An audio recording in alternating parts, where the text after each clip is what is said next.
Welcome to the archive, Ralph. This is exciting. You're a veteran New York Times journalist, veteran journalist, and an author. So we talked a little bit about it a couple of years ago when I was working at Exeter TV on this talk show called People of Exeter. And now you're here, and Right, we get to talk more about you as a journalist. right. Right. So you began your journey in journalism when you were in college, if I am correct. That's right. You have a good memory.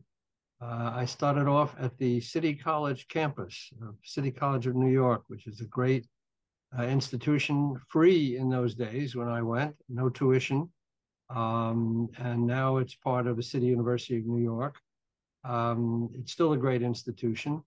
And one day I was an art major. I wanted to be an artist studying painting, and that's how I entered. And one day I walked into the newspaper office, the City College campus, and from that moment I was hooked. I changed my major from art to English, and worked on the paper and worked every semester until I became editor in chief, and actually stayed an extra semester.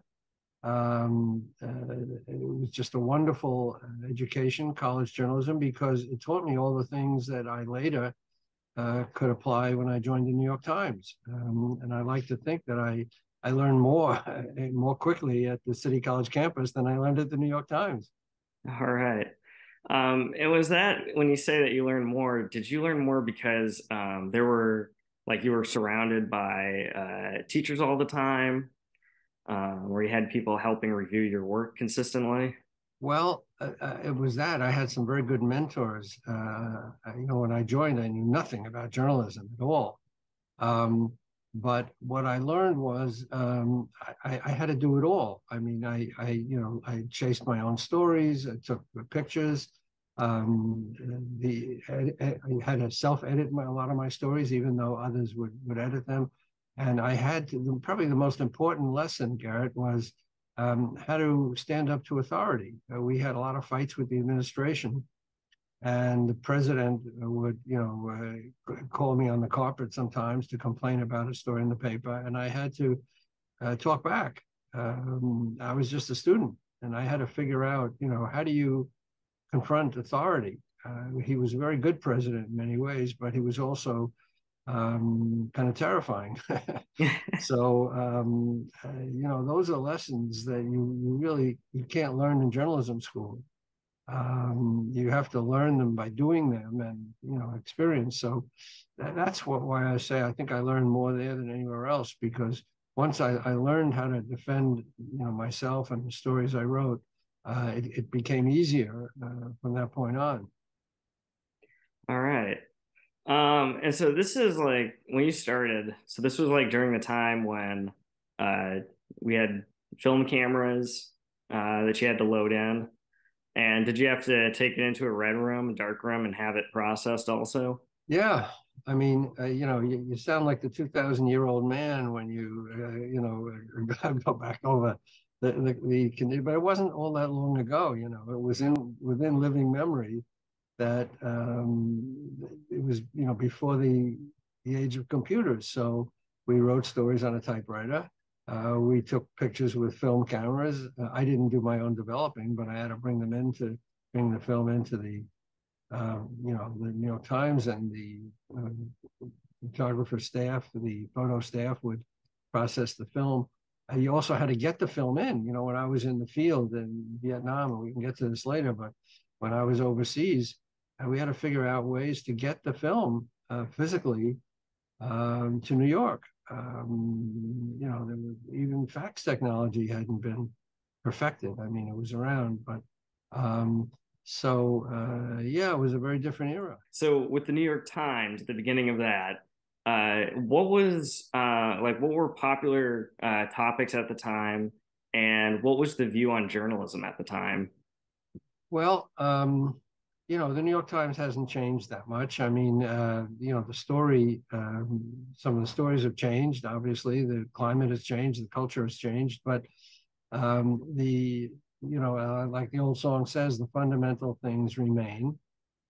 Keep holding politicians accountable, watching out for corruption, coming to the aid of people who don't have a voice, highlighting, poverty and all the things that need to be fixed in our society.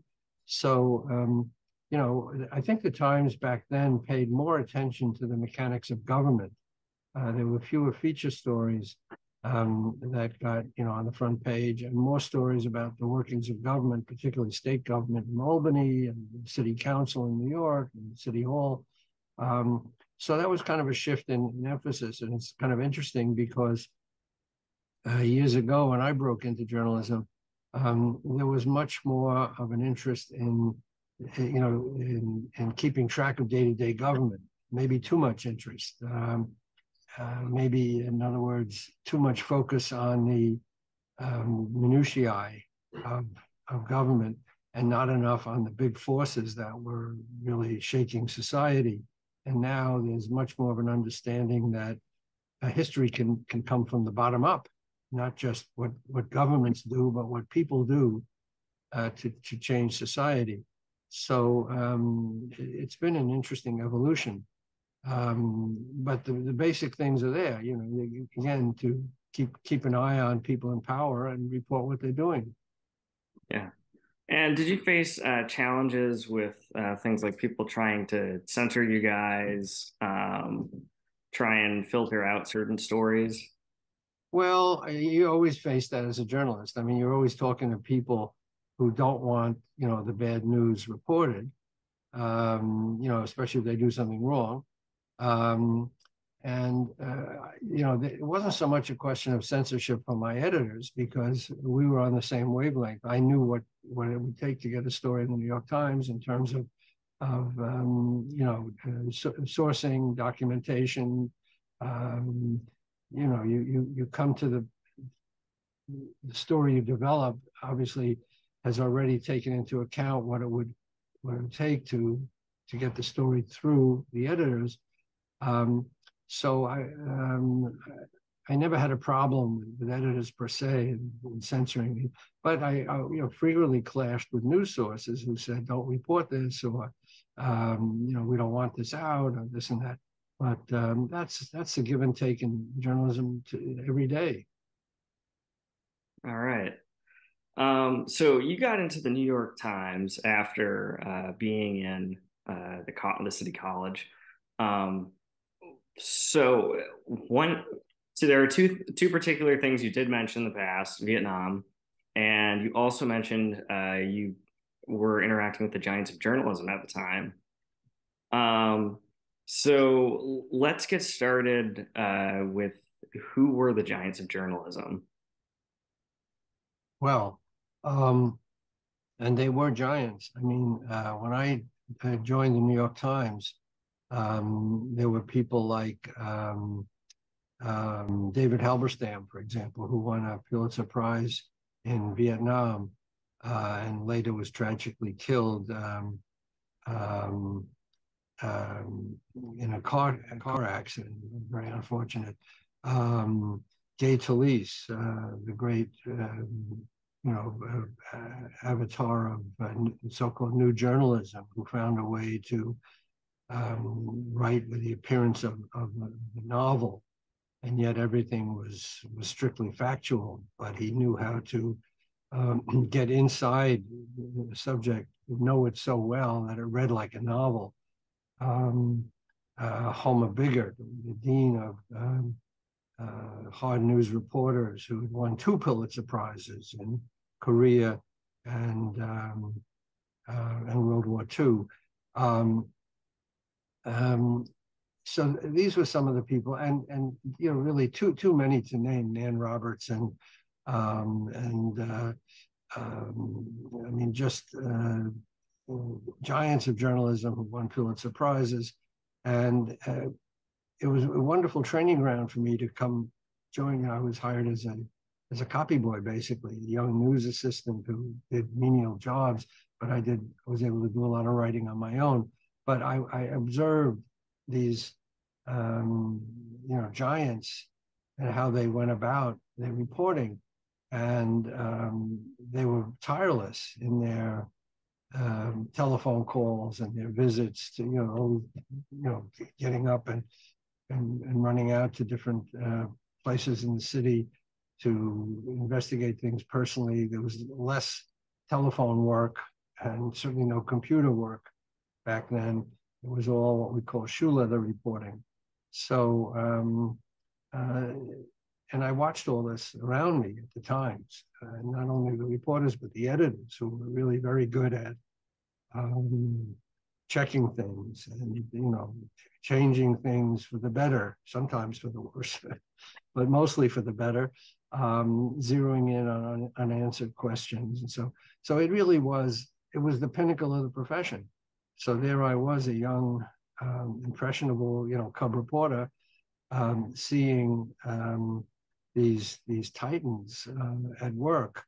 I remember one Times reporter named Milton Bracca, who had been a famous World War II correspondent in Italy, and he once wrote an 11-page take story in his typewriter without a single mistake. I remember this to this day. Because I carried the pages from his typewriter and other typewriters to the editors. So they would yell copy, and I would, run up to them, and they would rip the pages out of the typewriter on deadline and hand them to me, and I'd have to ferry them to the editing desk. And there was a story. There was a story he wrote, page after page, 11 pages, as I remember, without a single crossout. Now on a computer, you forget that. You just, erase it, and it's there's no trace of the changes you make. You do it all on a computer. But with a typewriter, if you X out a word that you misspell and you write in, you either retype the word, or you write it in with a pen above it, it leaves a mark on the paper. I mean, and it's kind of messy. Well, he knew exactly what he was saying, and every word was perfect. I never forgot that. Wow. Wow. All right. And you were there. You were there I was learning there. from all these I was guys. Wow. That must have been pretty cool to, that's your start. Yeah, I mean, and when you have that as a role model, look, the reporters weren't perfect. There was a lot of things going on that wouldn't pass muster today. I mean, let's face it, rules were kind of loose in those days. It's the same. Morality didn't apply. There was interactions with news sources that probably wouldn't be permissible today. Um, Male-female relationships that would certainly not pass muster today. So I'm not going to, go back and say, oh, that was the golden age. Everything was perfect. Um, there was a lot more drinking in those days in the newsroom. And so, again, I don't want to paint a misleadingly rosy picture of everything in journalism in those days, but um, the fact remains that there were giants in the profession working then, and I had a lot to learn from them. Wow. All right. Um, Side note, wasn't that like still during the 60s? It was still a time when there was like alcohol on every desk in the Yeah, office. yeah. Reporters had bottles in their desk, and there were pinochle games, card games going on in the back of the newsroom while reporters waited for an assignment. Certainly smoking. I was a smoker then, and the air was really purple with tobacco smoke, cigar smoke, pipe smoke. Yeah, there was a lot of that, and again, people went out to lunch and drank at lunch, which didn't make for terrific reporting after lunch. um, it was a lot looser than, let's say, the standards, and people understood a lot more less about health too. I mean, all the smoking, for example, certainly was dangerous. Because even if you didn't smoke, you were sitting in a tobacco-filled room from morning till night, breathing that air. So that certainly has been an improvement today from those days. Yeah. Oh wow. It's just such a dirty thought, and I feel like I need to take a shower just with that Yeah. descriptive. So you got shipped off to Vietnam at one point. So do you remember when it was that you were sent over? Yeah, I remember exactly. Well, first of all, I was sent to West Germany. That was my first foreign posting for the Times in August of 1968, and it happened just as the Russians invaded Czechoslovakia. Now we have the Russians, invading Ukraine. So there's kind of a history. Well, back then, the Soviet Union, which it still was, and much more powerful than today, um, did not like the freedoms that were being pursued by a member of the Soviet bloc, Czechoslovakia. And there were, calls for more liberalization in Czechoslovakia, freedom of the press, freedom of speech, all of which were being suppressed by the Russian overlords, in the Soviet bloc. So it culminated in a revolution.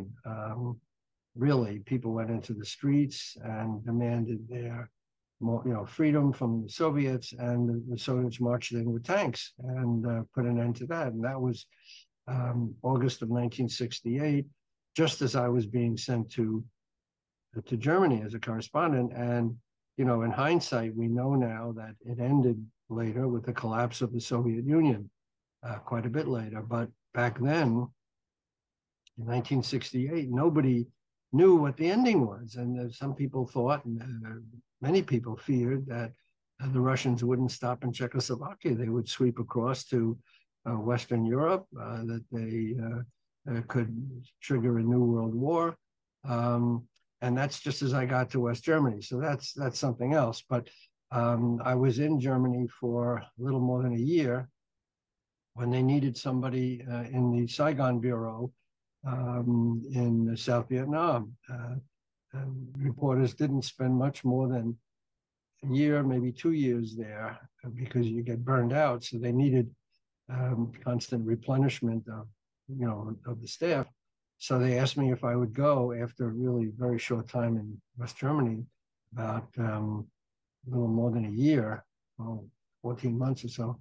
And at that time, it was a great opportunity for a reporter. All reporters wanted to go where the action was. And that's why you become a reporter. So I was happy to go. I was single. It was an easy move. And so I got to Saigon in November of 1969, and I stayed there back and forth to Cambodia, because the war spread to Cambodia during that time, until February 71. So about 14 months, a little more. And that was a wonderful opportunity for a young reporter, because it's the most exciting kind of reporting, obviously, reporting on a war, and it was the whole world was in balance. All right.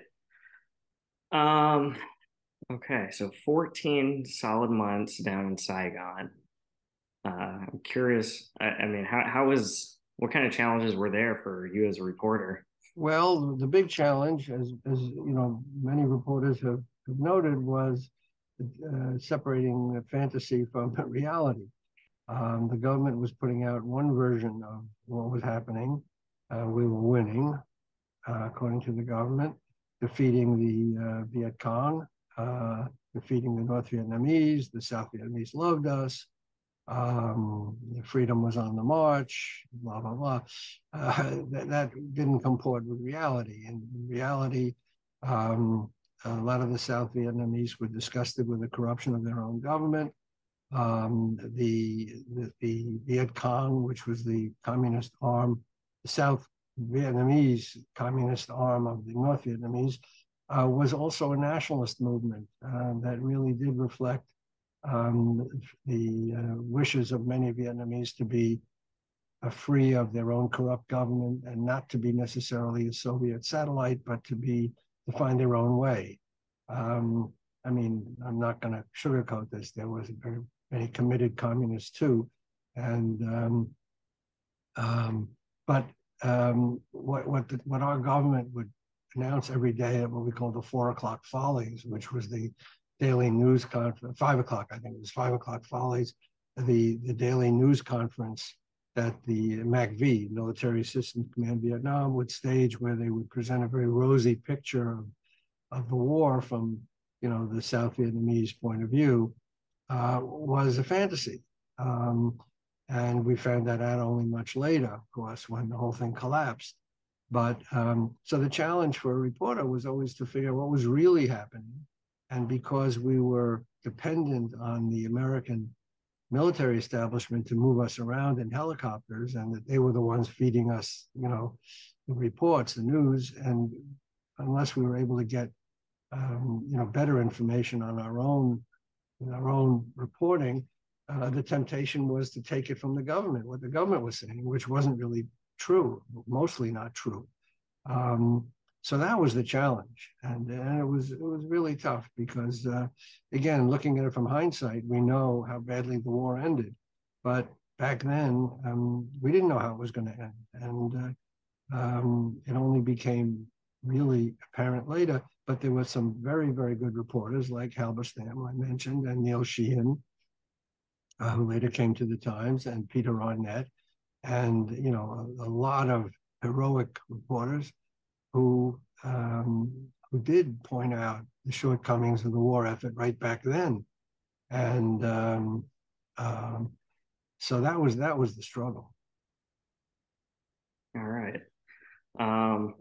Yeah, I can I can picture that. I mean, being around and again shifted around in helicopters and going from base to base and wherever it is that they would allow you to go to, not go to.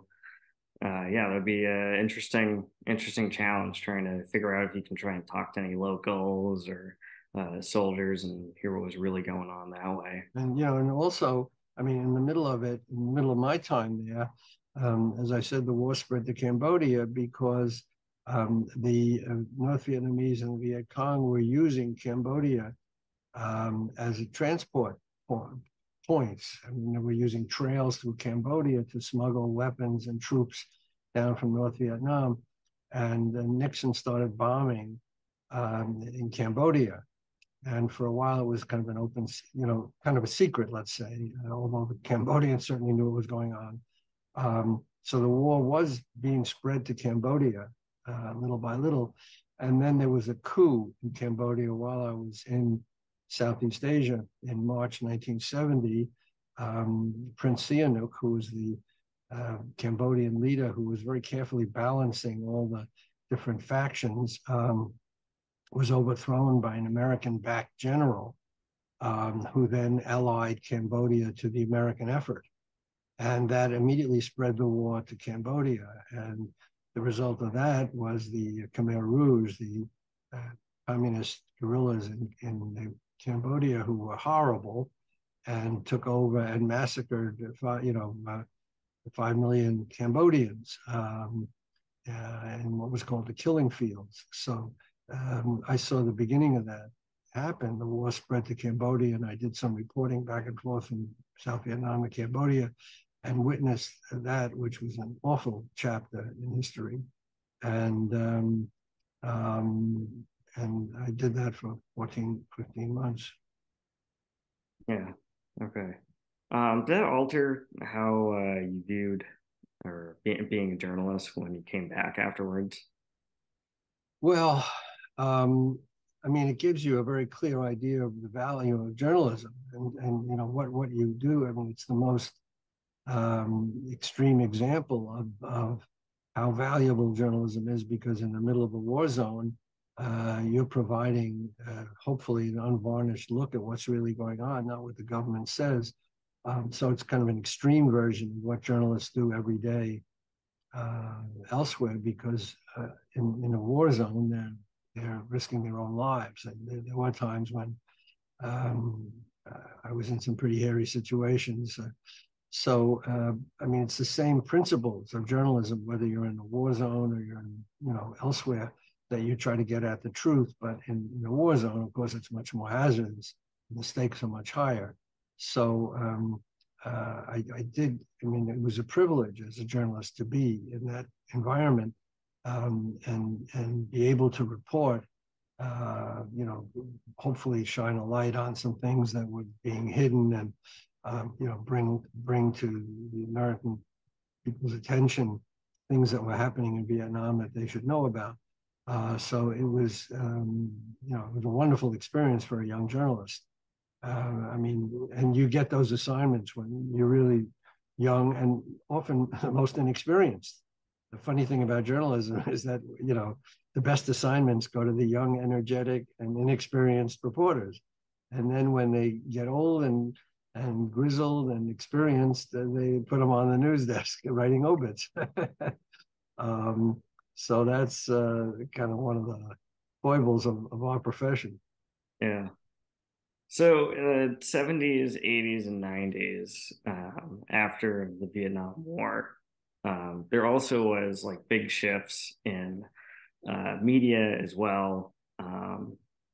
And so when these were happening and you continued to work with the New York Times, how did that affect the way you did journalism? How to alter that view of how you're going to be Um, well, interacting? I came back in February 71 to the New York office, and I wouldn't have minded another foreign assignment, but things were changing at the Times in New York. A lot of changes in society was changing, and I didn't go back overseas at that point.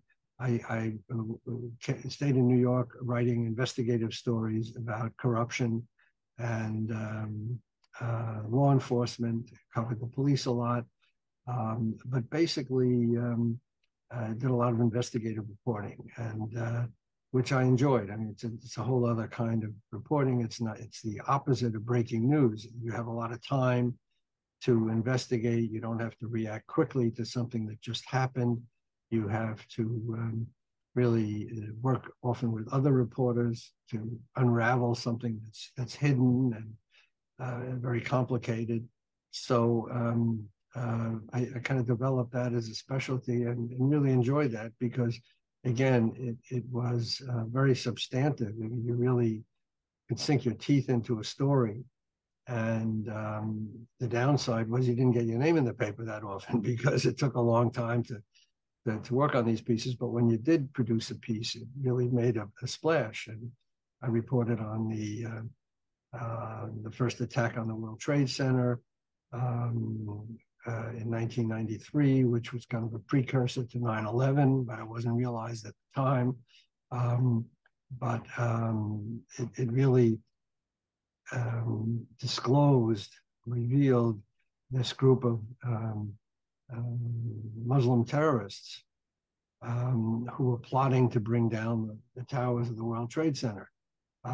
They tried with the truck bomb in 1993, injured 1,000 people, killed 6, I believe, but it didn't do the job the way they wanted, and they came back in September 11th, 2001. So I spent a lot of time covering terrorism and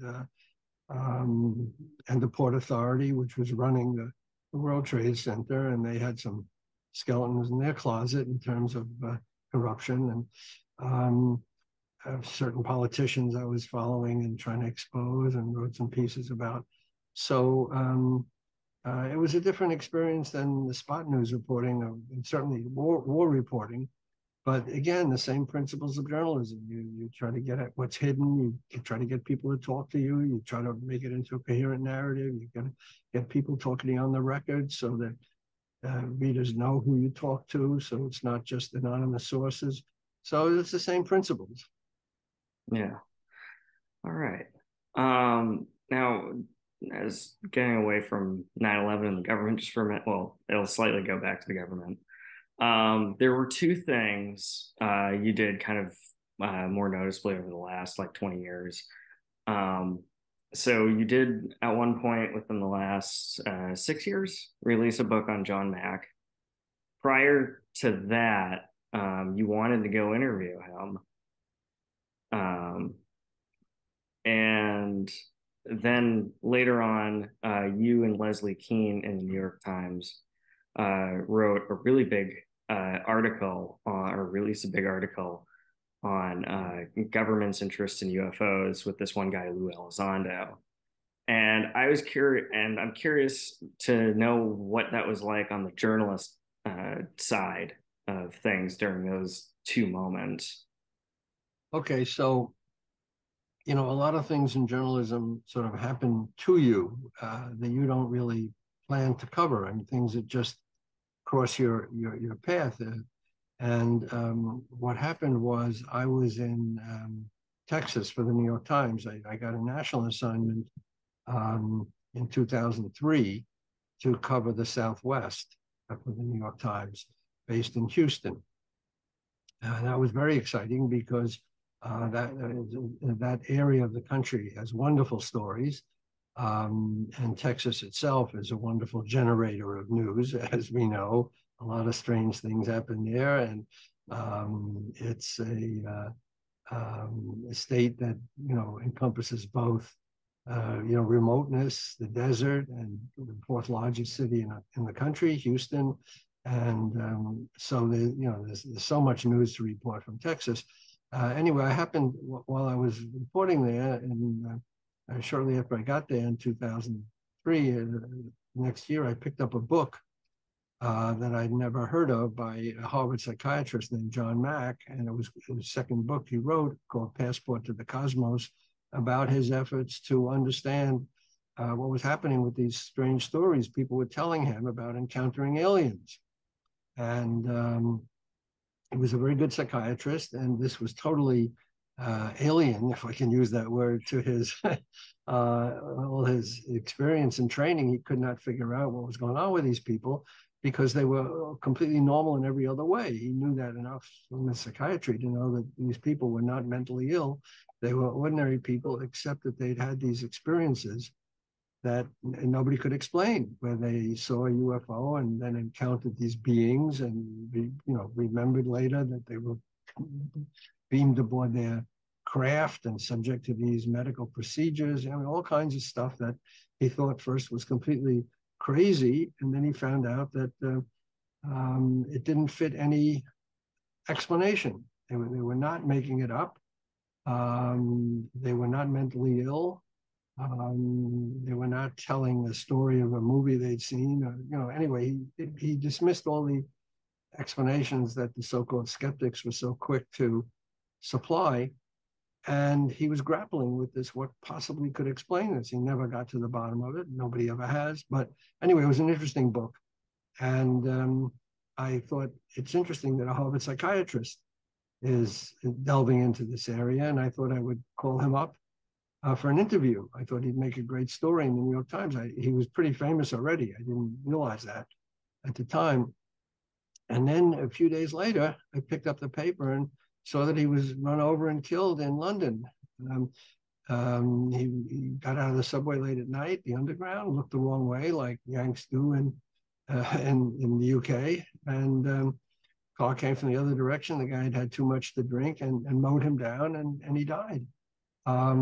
So I couldn't interview him, but I was still very interested in the story. And I reached out made contact with his family. And I said, I was very interested in the story. And after quite a period of grieving, until they were ready to talk, they did connect me up with his archives, and they provided access to all his records and his journals and his own therapy sessions, because he had a lot to talk about. As a psychiatrist, you have to go through your own, analysis. And so I got very interested in him as a subject, how he got interested in this field, what was going on. And I ended up writing the book you mentioned called The Believer, which came out actually 2 years ago, paperback last year. So while I was working on the book, I had made contact with Leslie Kean, who was also probably the preeminent journalist in the UFO field. She had been the partner of Bud Hopkins, who was another pioneer in this UFO field, who had done a lot of research. He was an artist, but he did a lot of research into these alien abduction accounts. So John Mack had met him, and in the course of my research, I met Leslie Kean, and she. This is a long story, so I'll try to summarize it. But I was working on the John Mack book, but in 2017, Leslie told me that she had just gone down to Washington to meet with a bunch of people. And she discovered through this meeting and her very good sources that the Pentagon had a secret office to investigate UFOs. Now, the government was supposedly out of the UFO business at the end of 1969 with Project Blue Book. The government had a long history of involvement in this field, not always, very often not straightforward, a very disingenuous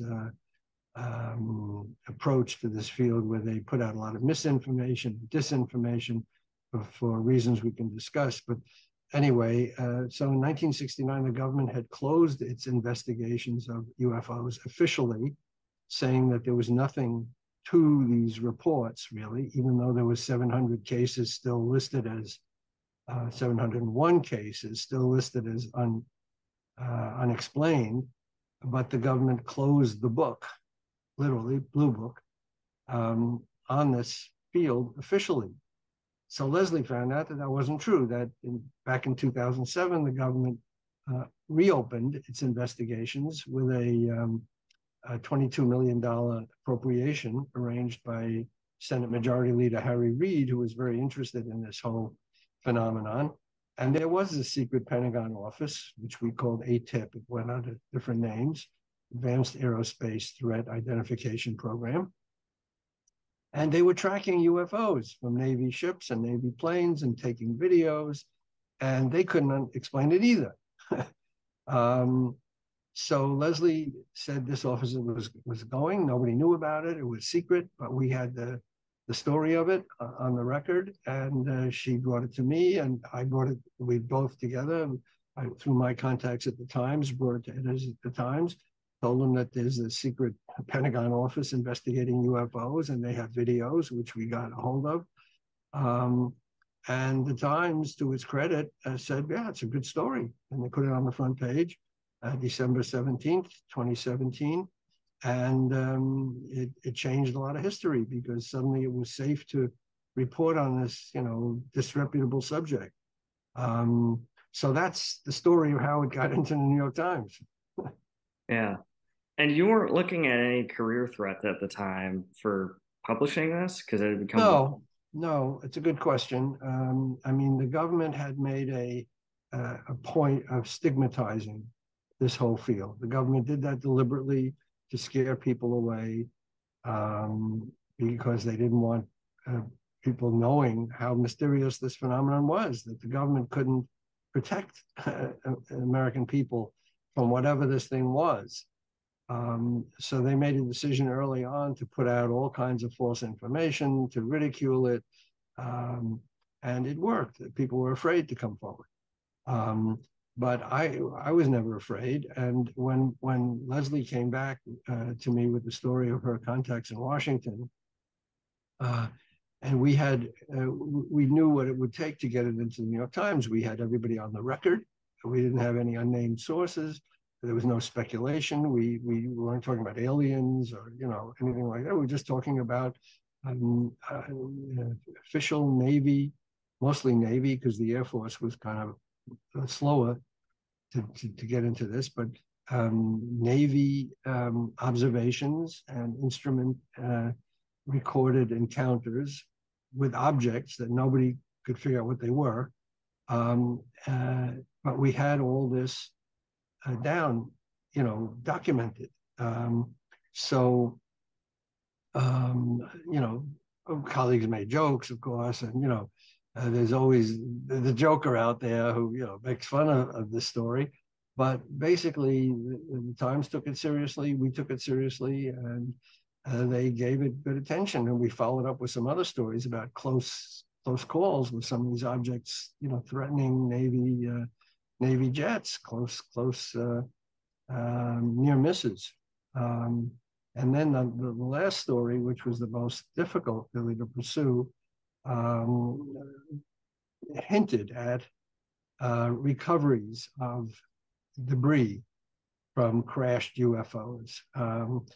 The closest we were able to get to that to document it was that that congressional committees were briefed on some of these incidents, which remain highly classified.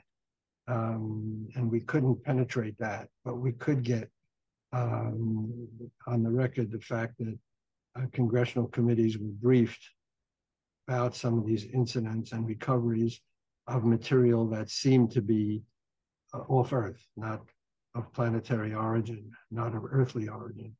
So that was really the most adventurous story we were able to get, and we're still, poking around, looking for follow-ups, and keeping track of what's going on. So That's still an exciting topic for you to be it pursuing. is. It is. All right. So you also teach uh, journalism, and trying to wrap this up for your time. And there's also, you've been kind of in the last 15 years, a huge shift with journalism due to media. Do you feel like with teaching, technology has made it easier or more difficult with journalism? Well, it's different for sure. I mean, it's a different journalism. In some ways, it's different. The mechanics is different than when I started, but the principles are the same. The principles being to get at the truth, to be accurate, to get people to talk to you, to get the documentation that backs up what you're saying, to know what's a good story and what's not a good story. Um, so those things, those absolutely remain. What's different is the tools. For example, we worked originally on a typewriter. Now everybody works on a laptop or a computer, um, um, and we get to put out the news and receive the news by social media. Um, it's much more of an instantaneous news cycle. We used to work from day to day. You research your story during the day, file it at night. It would come out in the morning, the paper, and then the next day you'd start over. Now it's pretty much of a 24-hour news cycle. And if something happens on your story after you file it, you're still responsible for it. So you really almost have to work 24 hours a day, which is obviously unfeasible.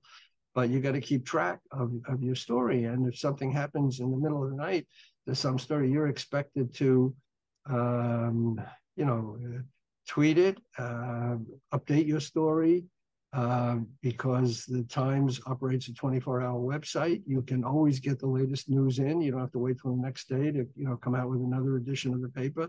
So it's a much more difficult process now than it used to be when there was a clear end of the day and you publish for the next day. And now you're publishing all the time, and not only that, but your competition is people who may not be mainstream journalists, but they have access to a cell phone and a laptop, and they can put out the news faster than you can if they happen to see something or take a picture of something. So you have to take account of that. And so the competition is much stiffer now. Some of those people are not trained journalists, so they may not be vetting the information properly, and they may be putting out misinformation or even disinformation if their motives are impure. So you've got to take account of that, and obviously not just repeat what someone else has just reported, but you got to check it out for yourself. And now I don't even want to get into the AI aspect of that. When entire news stories and videos can be completely fabricated, and it's almost impossible to detect. So that is a very different world. But again, the basic elements of journalism are the same, but because the technology has advanced so much, it's just it's transformed the field. Yeah. All right. You Well, know, Ralph, Garrett, you didn't ask me about my newest book. I uh, was gonna get to that. okay, good. More recently, here's your Okay. newest book. Ralph has a newest book, folks, and this is It's called UFOs. I happen to have a copy right at my disposal here, and it's UFOs OHS. It's a picture book for children that I wrote with my wife, Deborah. And she is a children's book author who has never dealt with UFOs before, but she saw me writing about it. And she said, why don't we do a picture book for children?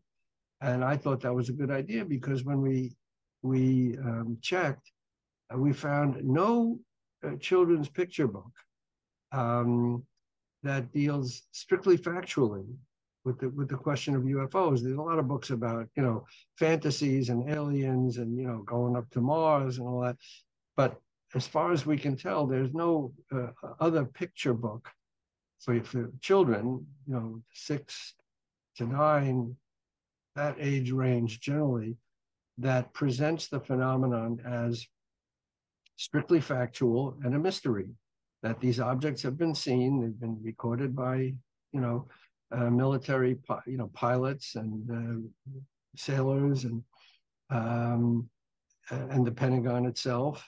And there's no question now that these things do exist. That's the big breakthrough. They're not hallucinations. They're not imaginary. There are real objects in the sky and underwater. Very often they go back and forth, which is really peculiar.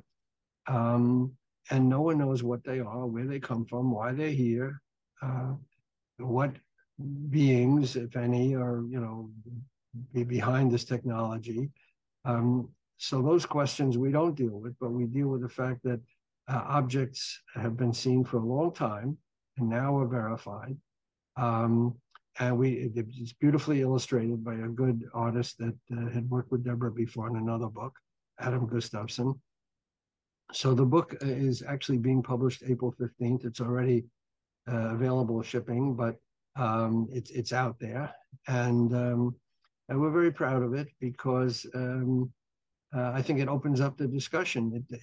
It says that it's a mystery. That there is no answer. We don't give the answer to what these things are, but at least it starts the conversation between parents and children that, hey, when you see this on TV or you see a book about this or you see people talking about this, this is what it's about. And children are very sophisticated today. You can't tell them, oh, this is not, don't even think about this subject. It's too scary or they want to know about it. And this is a good, solid way of, we believe, of introducing the subject in a straightforward, factual way that avoids sensationalism. okay. All right. Do you think too with kids, and or maybe this is just a cultural thing. Do you think people are asking more questions nowadays, not just as a UFO Oh thing? yeah. Oh my God. Kids are so sophisticated. And if you look at the books, the picture books that are coming out, there's almost no subject that is not tackled. It has to be age appropriate. But children are very sophisticated today. They're picking up all kinds of things that are out there in the culture. And they want to know. They have questions about death, and they have questions about God, and they have questions about their own bodies, and and love, and all these things that are there in the world, and because of what's out in popular media, children are picking up a lot of this stuff. And the important thing is to give them the right information and not, censoring it and not saying, we're not going to let you read about this because it's demonic or whatever. I think it is, we think the best thing is to confront these issues and discuss them in an age appropriate way, but not rule them out. And so I think kids are very sophisticated today, again, thanks to the culture, which has put tremendous amounts of information out there. They see it on TV, they hear it on the radio, they see it in school, so the kids are they're ready for information. It's just it's got to be appropriate and it's got to be carefully, modulated, geared to their age group. But the worst thing is to rule it off and say, "Oh, we can't talk to you about this." Yeah. All right. Well, thank you very much, Ralph. My last question for you is, do you have a message for future generations? I get this when I teach, and I say to the students, the world, and it's such a cliche, but the world is changing so fast, and probably the most the biggest change on the horizon is this whole area of AI, artificial intelligence.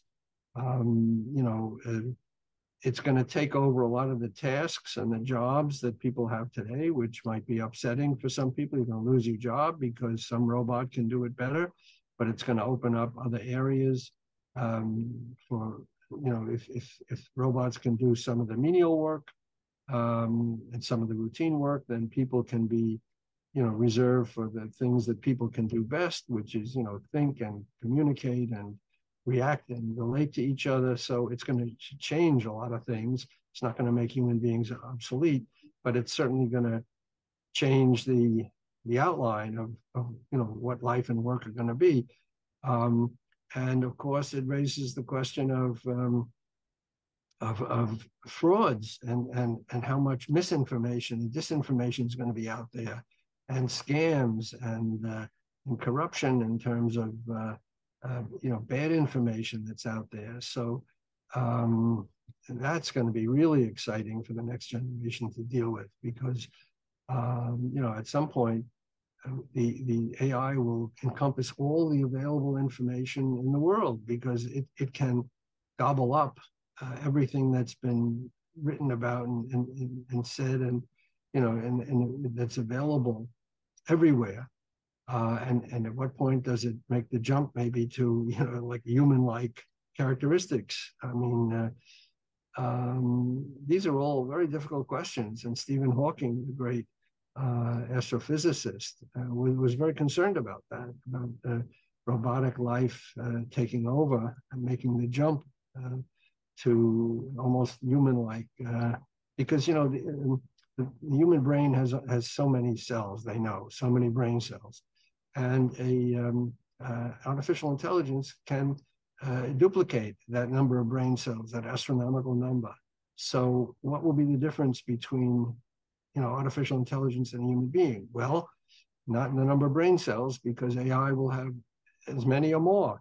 So then the question is, well, humans have feelings and they have this and they have that. Well, at what point does AI mimic that? So it's going to be really exciting. That's what's ahead. And I think it's going to be an extraordinary challenge for future generations to figure out how to keep AI from threatening humanity. I mean, that's basically what it boils down to. Every generation has its challenges. This is a big one coming up. Yeah. All right. Thank you again, Ralph. Real pleasure, Garrett. Let me know. Keep in touch. See you next time.